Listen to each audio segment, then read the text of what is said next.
We'll start with Teshuva this week. It's a new series called Sheilos Uteshuvos, and I'm very excited to begin with you.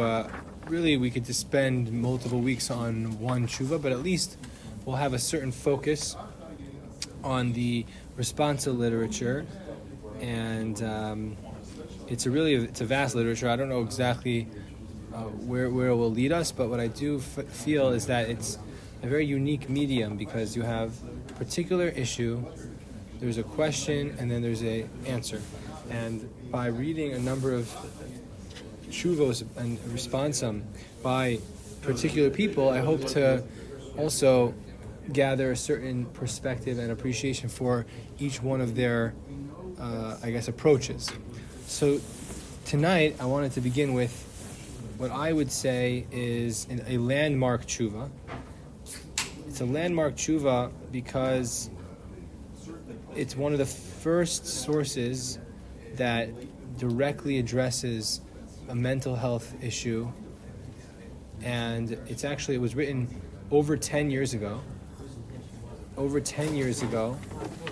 2014, Rav Weiss, who's a posek, a rabbi in Eretz Yisrael, and it's the first, to my knowledge, of a formal tshuva written on the topic of OCD. So it's a very widely quoted tshuva today, but when it was written, and even not when it was written, even today, it is a very, I would say, a landmark tshuva. And it really addresses the mental health realm in halacha and specifically OCD. So let's take a look at it, and just a little bit of background before we read the tshuva. There's obsessive compulsive disorder. So you were talking about me, or just in? Oh no, I wasn't talking about you. But there are people. Listen. I don't know your particular situation, but there are people who suffer from a number of different struggles, mental health struggles. And Rav Weiss is an address today. I mean, he's alive today. He's an address for many different medical ethics questions. And medical ethics is a very broad rubric, but I think mental health is a very core piece to many of the medical ethics or medical halacha questions today. So we're not going to get into a whole diagnosis and what exactly is obsessive compulsive disorder. I'll try to just give you a general background of what it is and what the treatment would be. Welcome. So there are invasive thoughts. There's compulsion to act on them, and there's also a general ritualistic type of response, and it's not just to be clean or just to put things in order. People throw around this term now, I'm so OCD because I like things in order. Maybe the person is, but oftentimes they're just using it colloquially, and it's a real thing, and it could be seen as making light of someone who really struggles with it. But it's someone who's very has a lot of these different rituals, different ways of ensuring that things are in order, or they feel that they need to, right? So they're compelled to do these different behaviors. One of the, and I'm not really, it's very oversimplified, but one of the indicated treatments for this type of mental health struggle, or we call it condition, is called exposure therapy. Now, exposure therapy is not the only way to treat these types of things, but exposure therapy, very oversimplified, when it comes to OCD, is there's a certain compulsion, there's a certain need to do a certain act, let's call it washing one's hands, and but after a person has already reached the threshold of regular normal cleanliness, part of, and there's a lot of different steps, and there could be also medication involved, but just part of the exposure therapy is not giving into that compulsion. In other words, feeling the need to wash the hands, but then not doing it. So you're exposed to that need or to that feeling or that compulsion, or right? You feel that need, desire, and you don't do it. So as we'll see, that could be problematic from a halachic perspective potentially. So that's something just as by way of introduction. A person cannot cure themselves like that if they have OCD. It's just by so they have to be definitely have professional guidance and professional help for sure.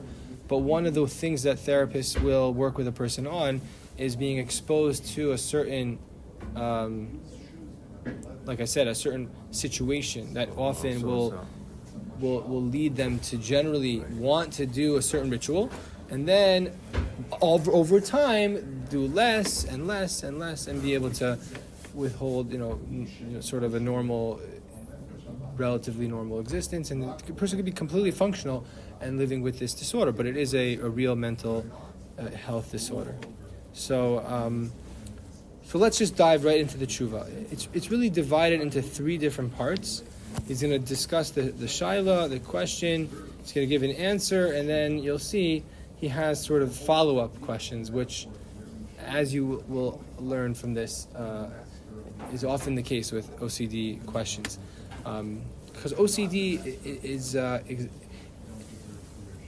it can be true for someone who's religious, someone who's not religious, but when a person is religious, you'll often find the obsessive-compulsive behaviors within an area of ritual law or ritual halacha, or as you'll see. Okay, so let's see the tshuva. This is in Chelek Sheni, the second volume of the Sheilos Uteshuvos Minchas Asher. I told you it came out in 2014, over 10 years ago. Hanagas halacha be-OCD. This is Siman Kuf Lamedalet. Talmid Chacham Muflag, V'yirah Shemayim Marbim.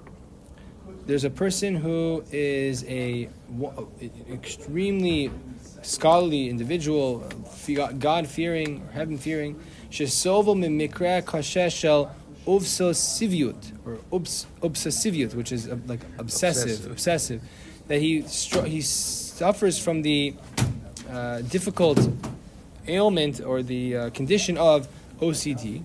Ulurov eino misugal lehagos bracha kehelchasa. And most of the time, he's not able to say the bracha that he intends to properly.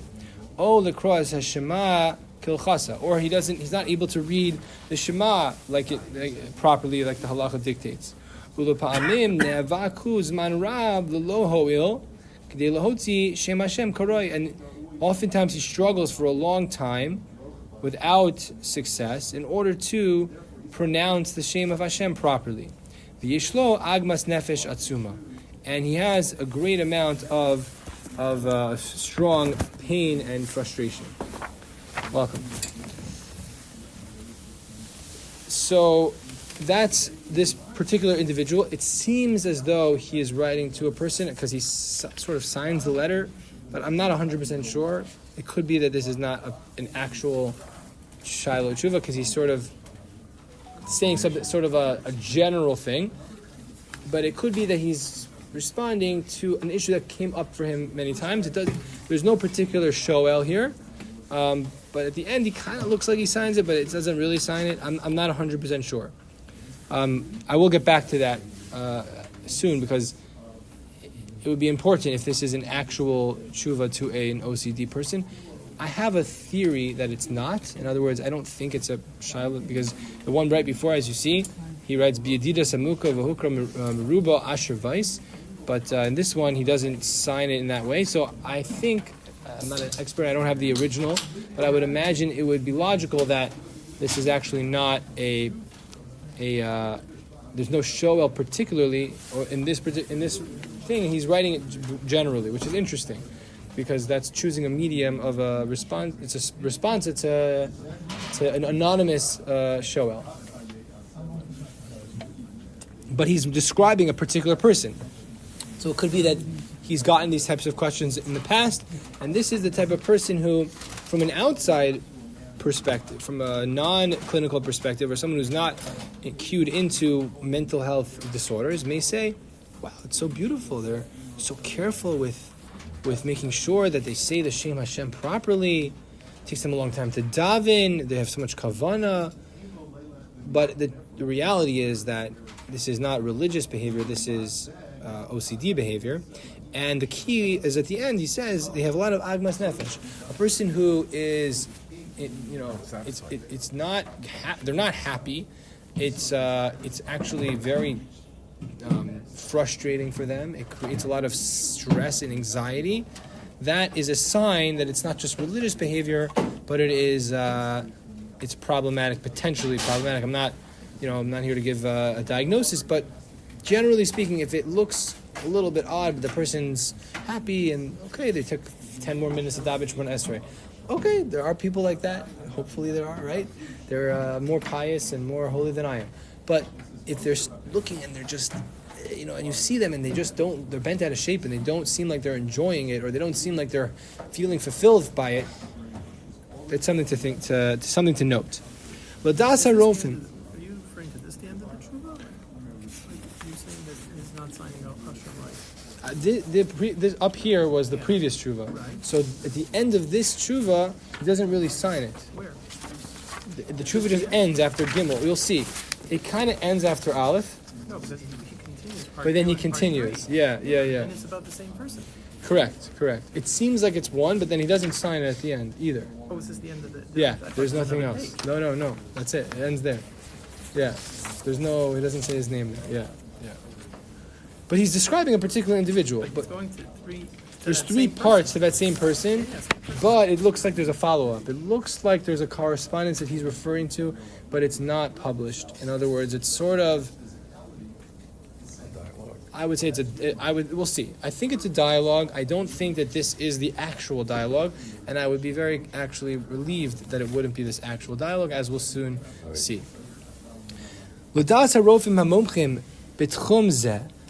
According to the opinion of experts in this area, in other words, mental health professionals, derech hatipul, the proper treatment, the treatment path over here, that they should not return back to saying their whatever they're trying to say, their phrase, their tefillah. If they don't succeed the first time, they say the word Shema. They don't say Shema. Okay, they messed it up. They said Shema, whatever it is. They didn't do it properly. Even if they know for sure they didn't do it properly, this is again, that's exposure. It's an exposure not to a fear or to a phobia, but it's an exposure to a situation where they want to go back and repeat. Ein lasos klal nisayon nosaf. They should not go and do it again. Sometimes with the OCD, it's not just a matter of they didn't say it correctly. You have to say it a certain amount of times. Repetition. Endless Right. repetition. Right. You could say the word correctly, but you say it 3 times, 4 times, 5, whatever it is. Right. Like they'll do it with anything. Sitting down, sit, get up, sit, get down. That's okay. Okay, so they're saying you don't go back. It's true. Eddie's right. Let's assume right now that it seems to be the shoel or the person, their desire is to go back and to repeat it to make sure they got it right. But you're right. There are other maybe versions of it that would have been, I need to do it 7 times, I need to do it 3, whatever it is. But mekavim rofav, in this way, this person, the anonymous person's doctors, hope l'chaltzo mitzar, to release him from his dire straits, from his situation, ulahakel al mitzukaso, and to ease his pain. Now, that is what they're telling him. In other words, don't go back. Even if you think you mispronounced it, don't go back. Now, what's going to be problematic is, halacha usually would say, if I think I messed up the Shem Hashem in Shema, if it's a mitzvah daraisa, I should have to go back. Or if I didn't say Birkas HaMazon properly, Safik daraisa, l'chumra, because Birkas HaMazon is daraisa.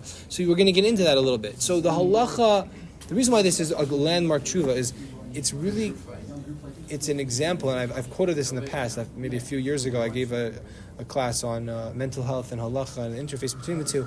This is really it's an example of the clash between a mental health challenge and halacha, and how do we deal with that? And this is really a landmark tshuva in that regard, because he's really going to go with the mental health professional, and he's going to go with the approach that the doctors are saying, and he's going to try to show how halachically that's acceptable. But that's going to be often, as I mentioned, we're going to try to develop an appreciation for each personal thinker, and I think Rav Asher Weiss is going to be a main feature of our series, and I think that's going to be often his approach. He's going to try his best in order to accommodate what the doctors and what the therapists are trying to accomplish, and using his sensitivity, which we'll see, he's going to try to create a path, create an allowance, create a heter.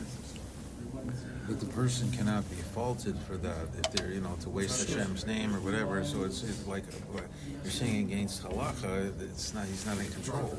A person feels like he's going against halacha, and he's being told by his doctors to violate halacha.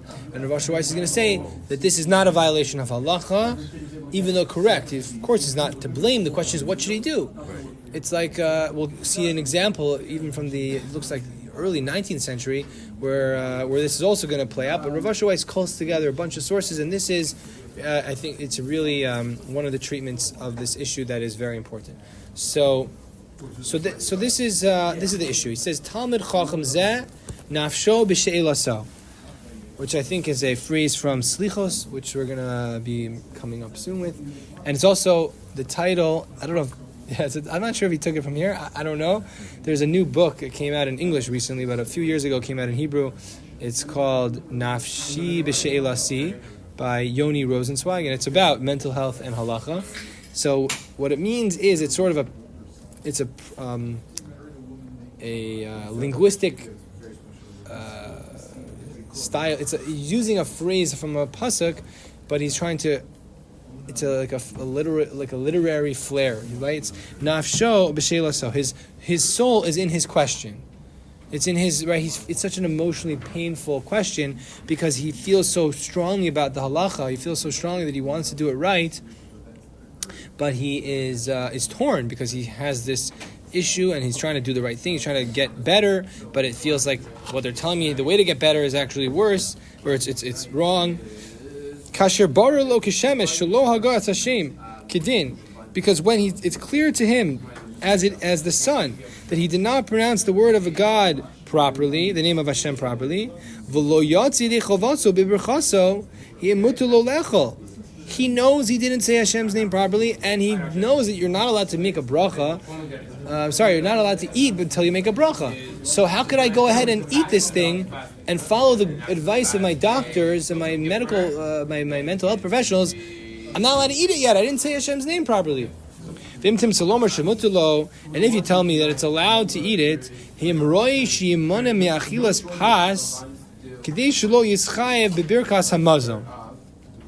he says, is it proper if I know I'm going to get into this issue? I know that I'm not sure if I'm going to say the word right, and I can't go back because of what my doctor said. A normal person, quote unquote, would be allowed to go back, but I've been told I shouldn't go back for it. I shouldn't repeat it. So maybe I should make sure that I don't eat enough bread that would require me to make a birkas hamazon. Because if I don't eat enough bread, then I'm not going to be chayiv to do birkas hamazon, and then I'm not going to have such a problem because safek daraisa l'chumra, but safek darabanan is l'kula, and therefore I shouldn't eat enough bread to. Just doing that would cause an obsession. Oh, we're going to get even worse than that. We're going to get even more into the. So v'al kol panim lo ya'achol kadei svia. This may be you may get a little. This is more maybe troublesome. Maybe I shouldn't eat enough that would satiate me, because then because even if I eat bread but don't eat enough to satiate me, we know it says it only obligated in berkas hamazon if I'm satiated. So maybe I shouldn't eat enough to be satiated. Well, how much is that, right? You could already start to see the OCD personality coming out of the Sheilos. Okay, so that's sort of the Shaila. It's not exactly a Shaila, but I think it's based on a real Shaila, I believe. But I don't think this is his particular, like the wording of the Shaila. It's sort of, he's paraphrasing a letter that was, I think, sent in to him. That's what I would imagine. Nira Bizeh. So here's the Teshuva, here's the answer.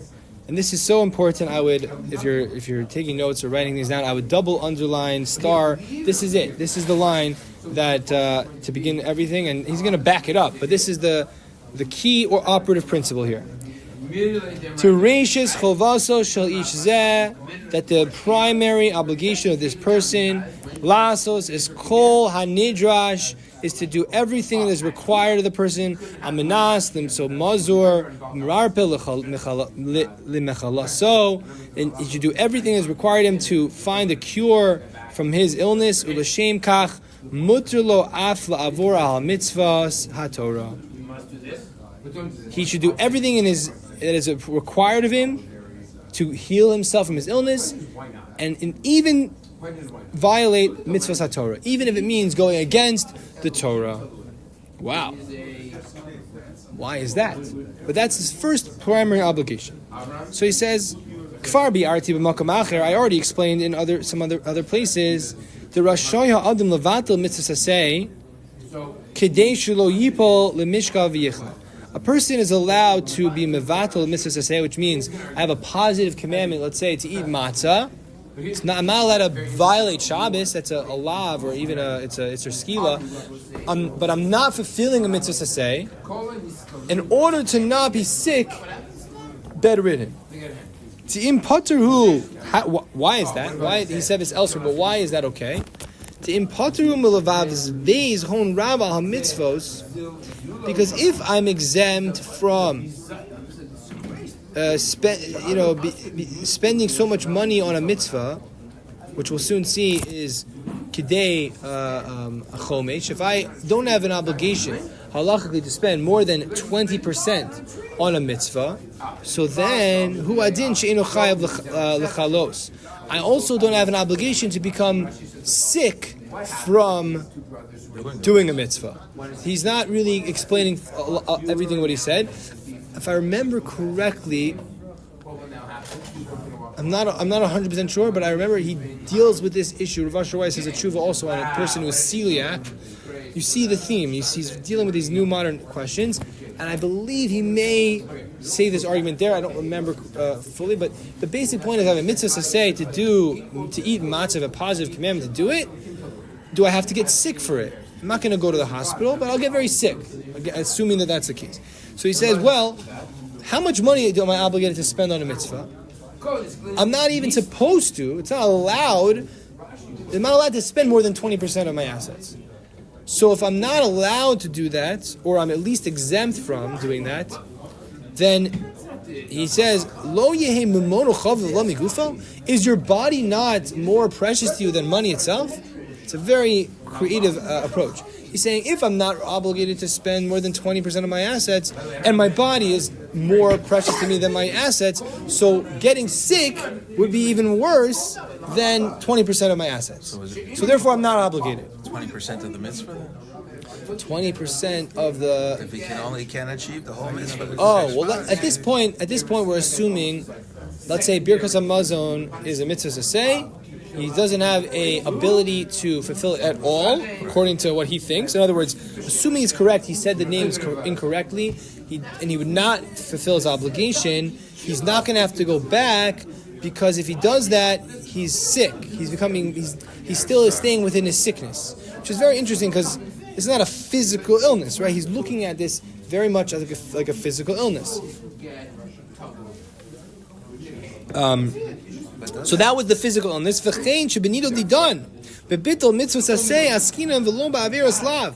And similarly, in our case, in other words, not just the case of where I'm literally going to get sick from, I don't know, I was giving an example of celiac eating matzah, but let's say a person's going to get sick from doing some mitzvah, I don't know. That I don't have to do. So therefore, in our case, also, even though he says it's a mitzvah saying it's not aveira, Nira demutul levata mitzvahs kadesh lehisrapos mecholyo I'm allowed to mevatel in mitzvah. I'm allowed to not follow a mitzvah, to observe a mitzvah in order to become cured from my sickness, which is otherwise impossible. What were we going to say, Stan?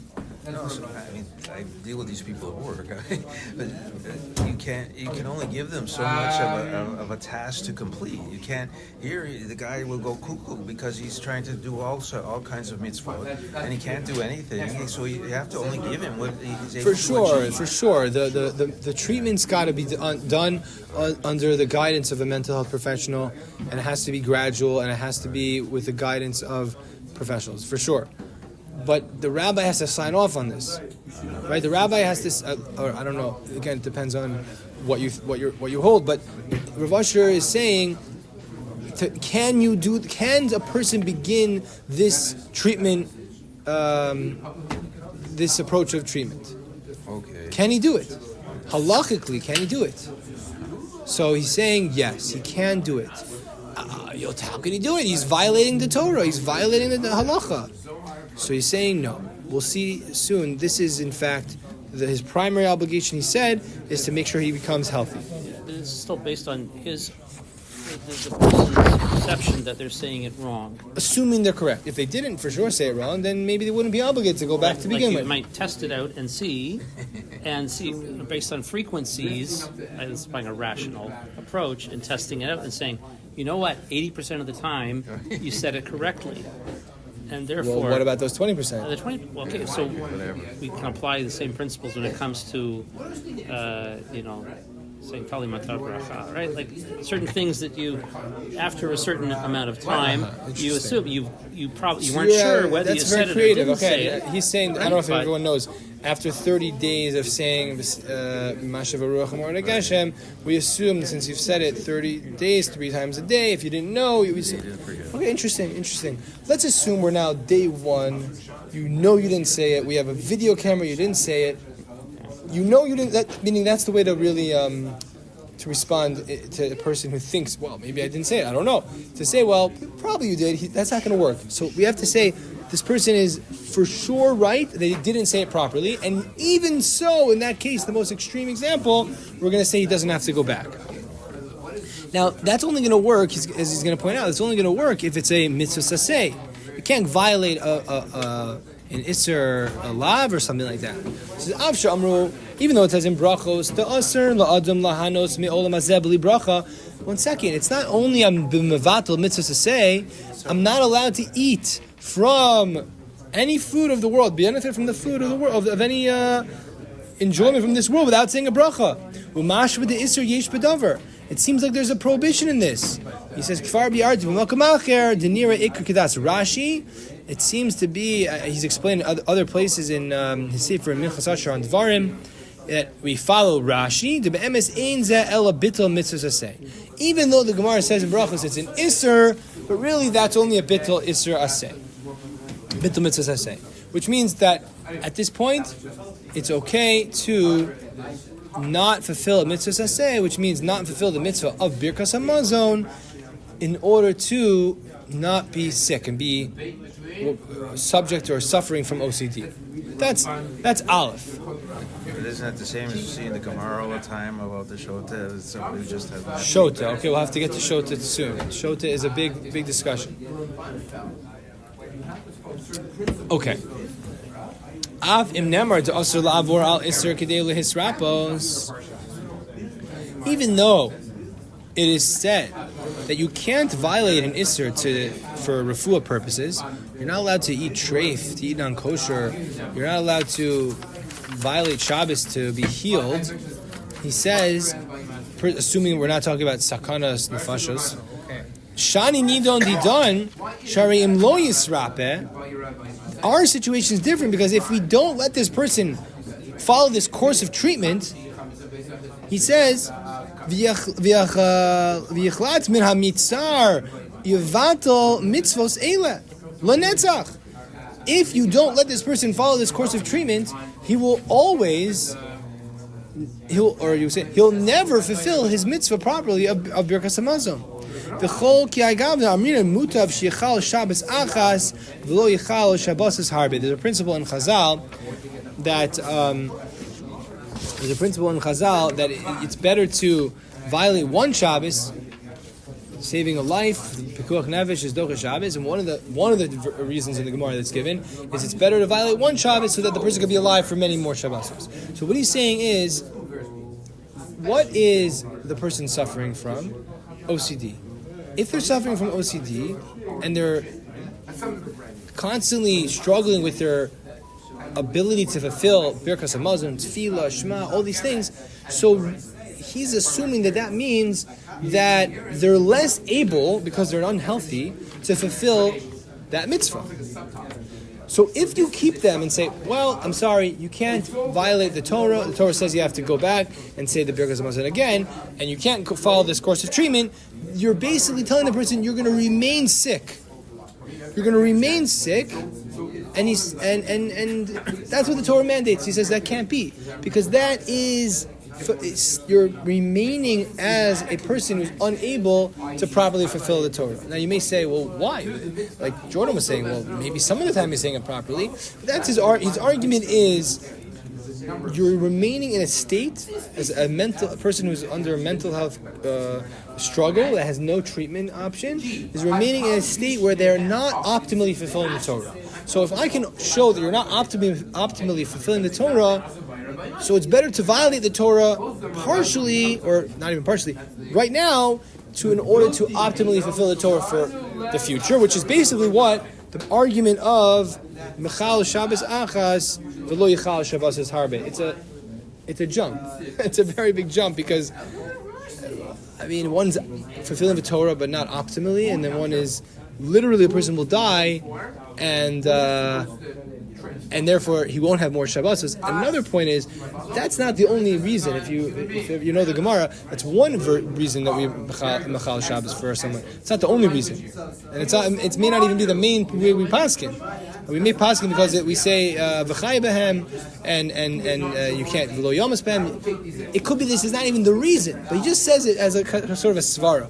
So he made so far two arguments. The Al Yavazves, Yoser, he doesn't say Yoser Mechomish, but that's the halacha. You don't have to violate more, you don't have to spend more than 20%. If your body's worth more than your money, then being sick is at least as much as 20% of your assets. So therefore you can violate a mitzvah say. And then the second argument he made is, you can violate one Shabbos to fulfill many Shabbos. Laser, you're going to say something? Can you compare this to a Baal Teshuva? We give him a certain mitzvah, and he can't keep Shabbos, but he's going to keep one mitzvah. No, I would not compare that to that. Is just incremental. You're trying to do more. You're trying to do a little bit more. That's not. You're not telling him, drive on Shabbos 10 hours, but don't drive 2. You're just saying start doing less. You're going to say something?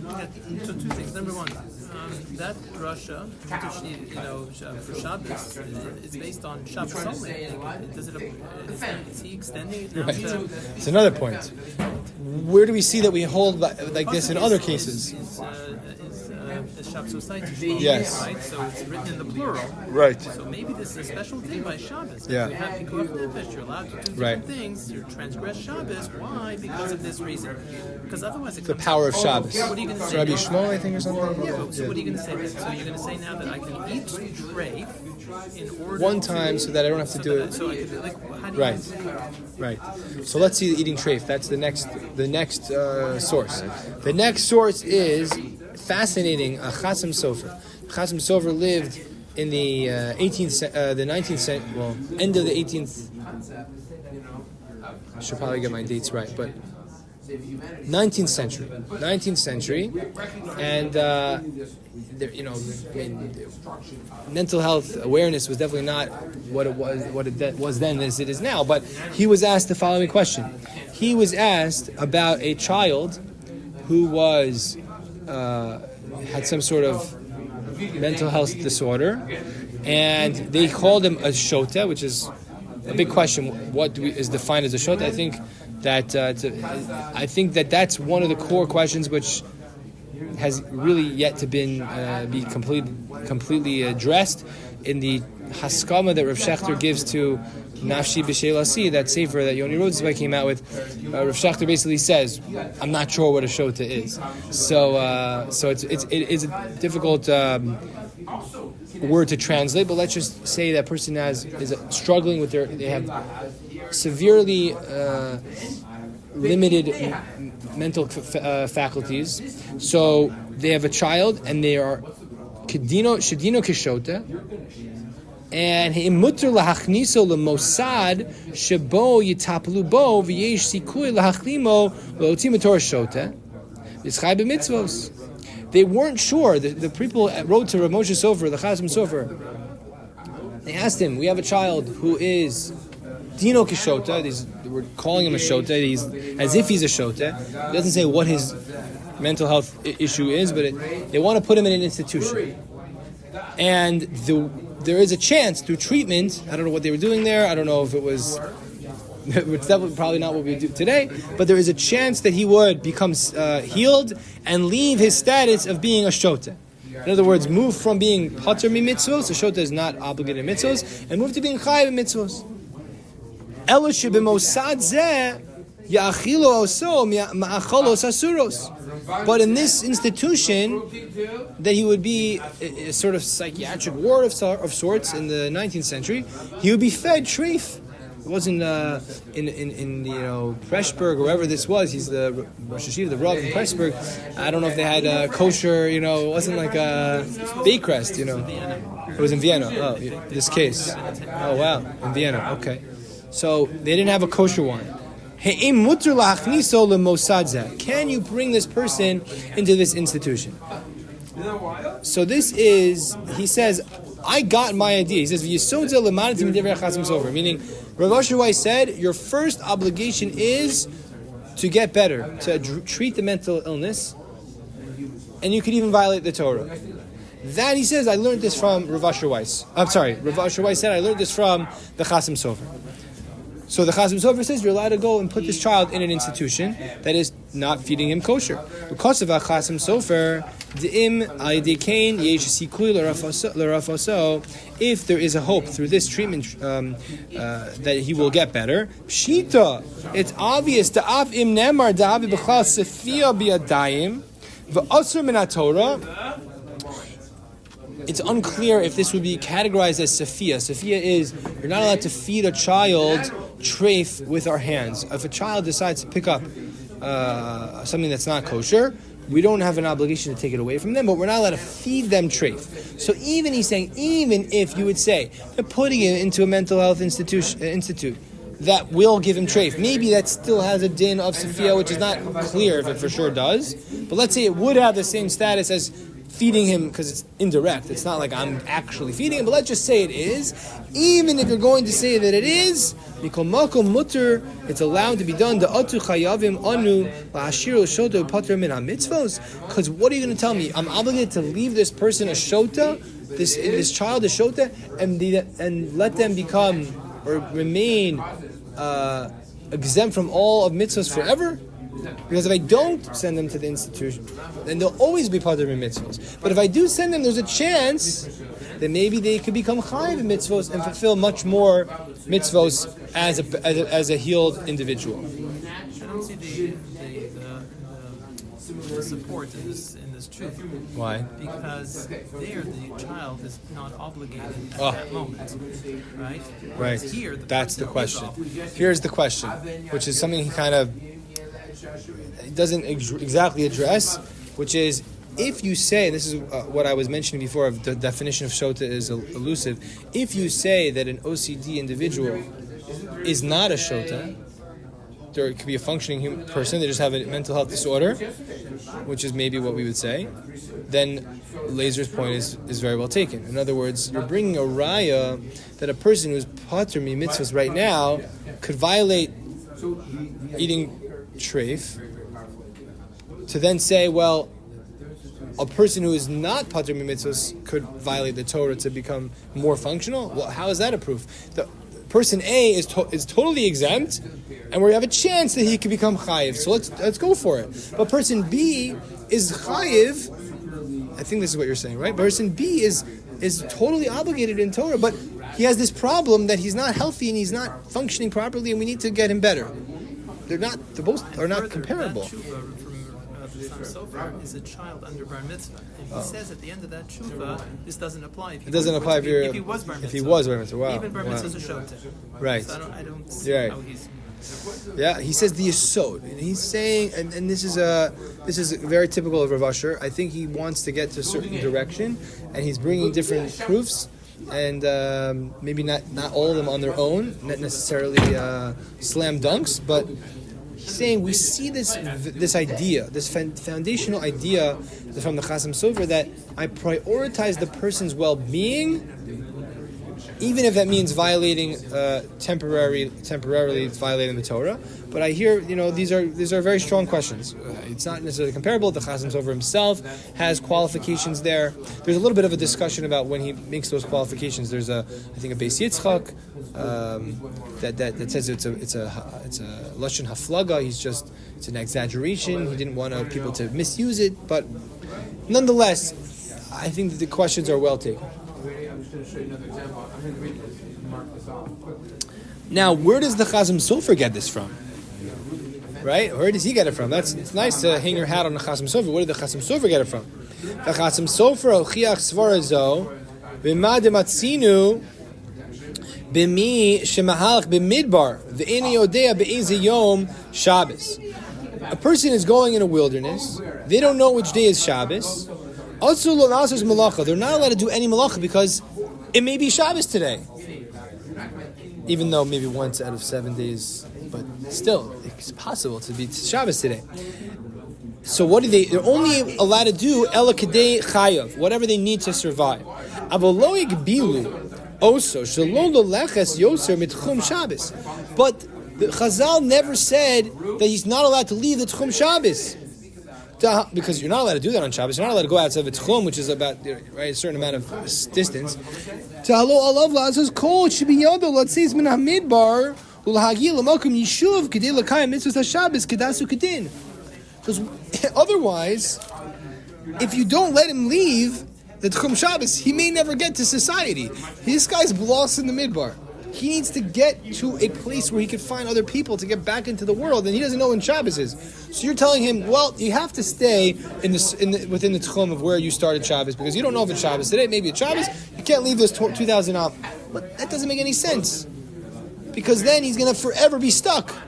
So this may be a little bit of an answer to what Lazer was saying is, maybe there are qualifications he makes, but the fundamental yesod that he derives from this halacha is you can't keep a person stuck in this situation where he's not able to fulfill Shabbos or fulfill any other mitzvos, kedasu kedin. You have to be able to allow this person to escape or to find the society if he's stuck, if he's out in the wilderness and stranded.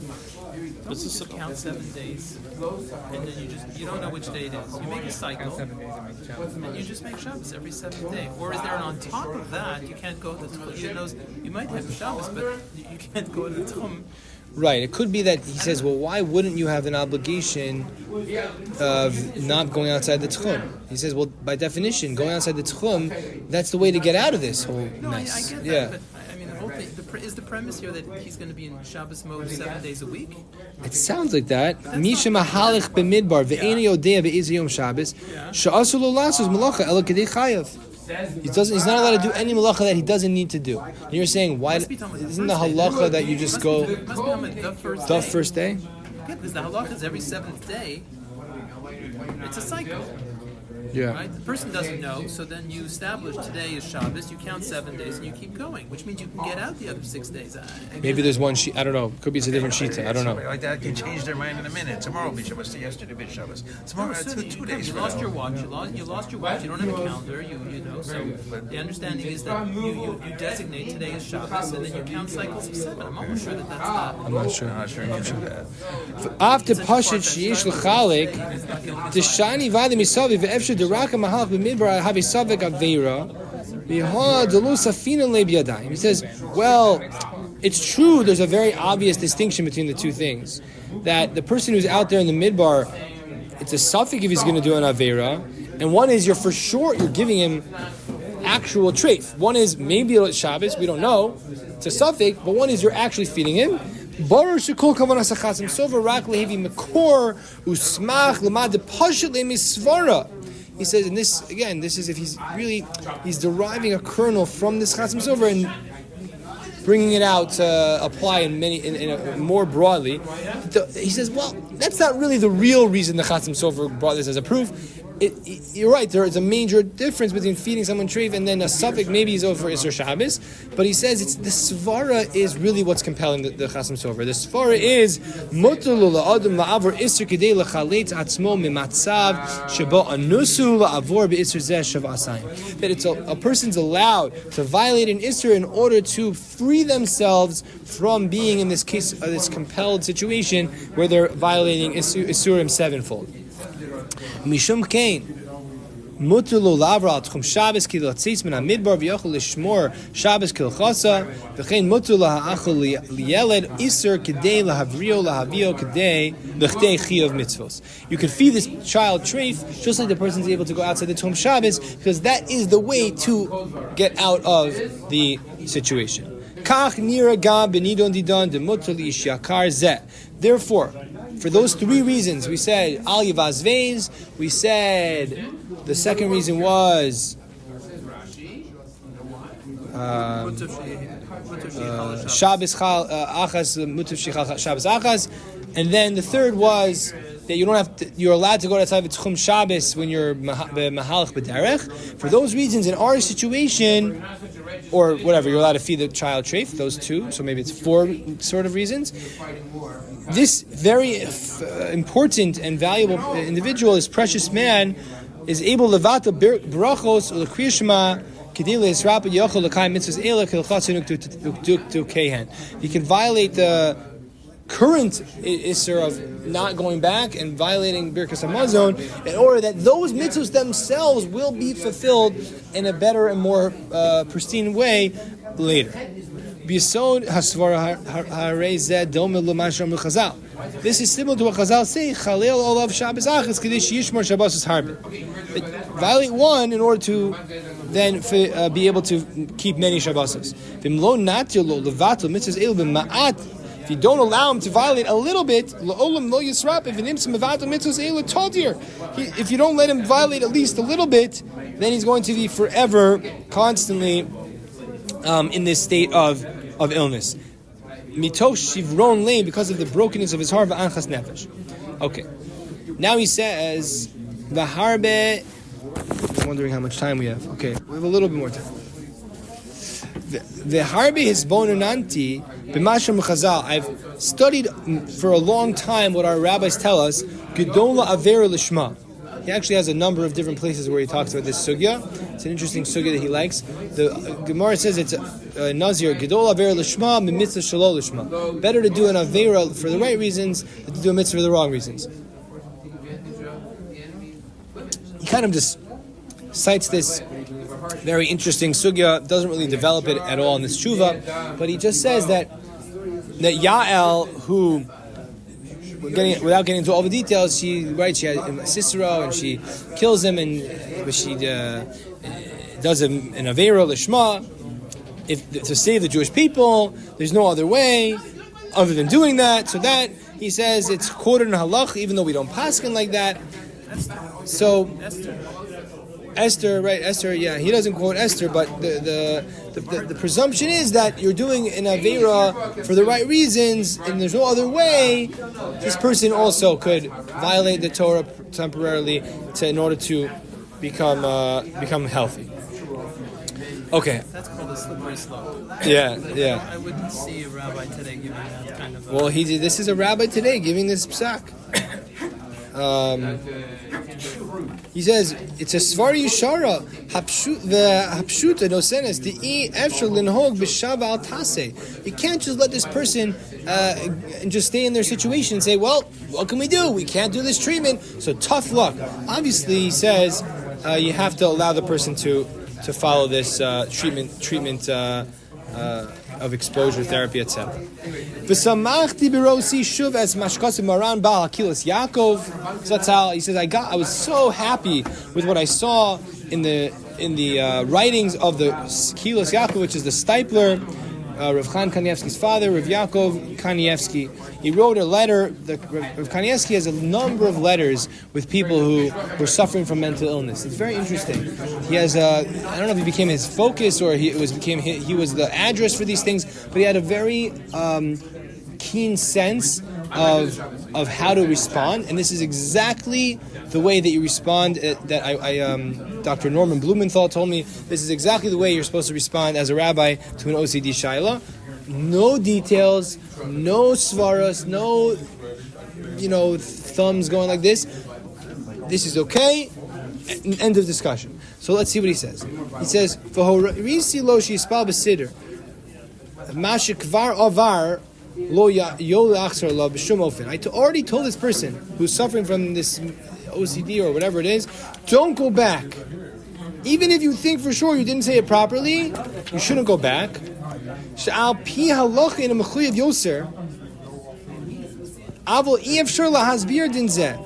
But don't explain this. You can't explain this to the person. For a person who is with tense nerves, which we would translate as anxiety. This is the key line here. The rabbi cannot explain. Oh, the halacha is it's not a bittul. It's a bittul. Say you don't have a chiyuv. The Torah is not going to mechayiv you. Mutav shiyu mechal Shabbos achas. No, you can't give ta'amim. You have to just say it with definitive, in a definitive way, with no reasons. He says, don't tell him about this is the Raisa. He says, Kashali laharach b'inzeh. Just tell him, I can't get involved. I'm not gonna, I'm not gonna get involved in this discussion. I can't be more. I can't get into. What's the word? I can't get into the details.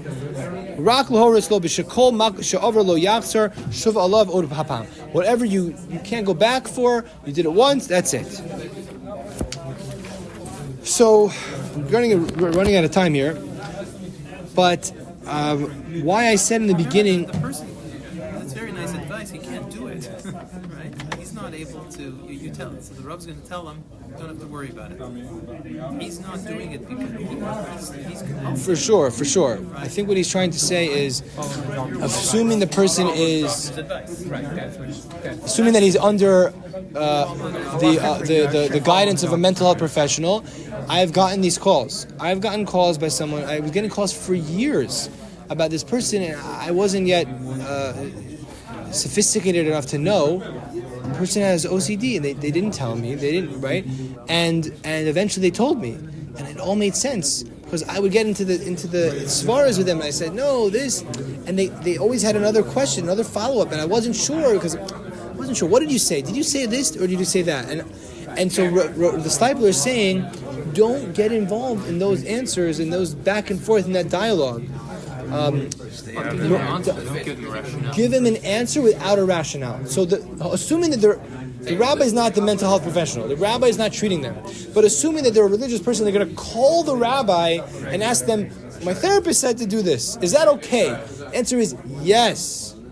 Well, isn't it true that don't get into that? Just say, I can't explain it. It's yes, it's fine. So why I said before is I'm hoping that this is actually not a real tshuva, because if this was a real person writing to Rav Asher Weiss and he's answering them, he's going directly in contradiction to what the Stipler's advice was, which is actually clinically advised. Again, I'm not an expert. I can quote an expert. Dr. Norman Blumenthal said that this is not the way you would answer a person with OCD getting into, it's Chasam Sofer and the child going to this. No, you just say definitively, this is the psak, it's okay, it's mutter. And I originally thought it was a problem because how could Rav Asher Weiss see this letter from the Stipler and then basically not follow it when he's speaking to somebody? But then I think, this is just came to me today, I don't think that this is actually a tshuva. I'm assuming that he followed the same guidelines as the Stipler and wrote a very terse response and just said to this person, this is mutter. But now he's writing this because he wants the community to know the sort of the underpinnings, but this is not the way you would actually speak to the OCD individual. I'll just share this as we wind down 2 more minutes. I'll just share this last line he has at the end, which, again, I don't know if this is a real tshuva, but he backpedals. He backpedals way at the end, which you'll tell me what you think about this. Omnam, Gimel, he says Gimel. Yesh la'ayin ketzad yotzei as b'nei beiso b'kiddush hayom. He says that's all when it comes to his own obligations. He can violate it in order to become better, etc. But he can't be motzi his children and of his family, because he can't say the words properly. What's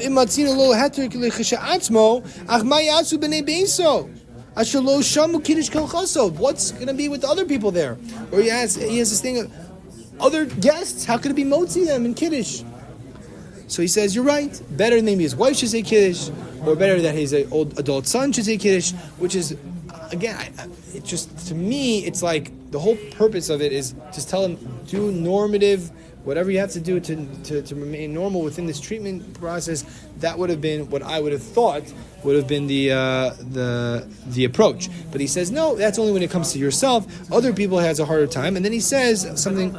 You didn't think that by telling him to do it that way, it's okay for him in that month. Correct. It's not going to be. I don't see.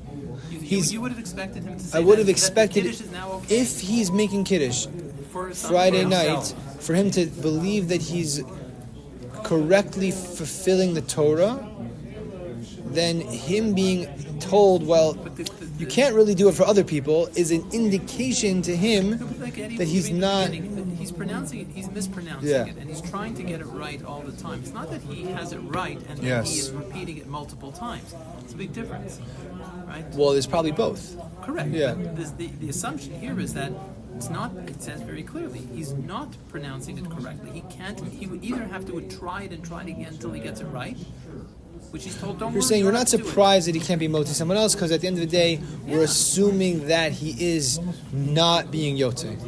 I hear what you're saying. I just thought from a mental health perspective, assuming the individual is doubting what the rabbi says, he's doubting the fact that legit this is okay, and the rabbi says, yeah, 100%. This is what the Torah wants from you. This is it. But when it comes to other people, you shouldn't make kiddush. It's like, so then I'm going to go back. Meaning the person's going to hear in this answer that this whole thing is hogwash.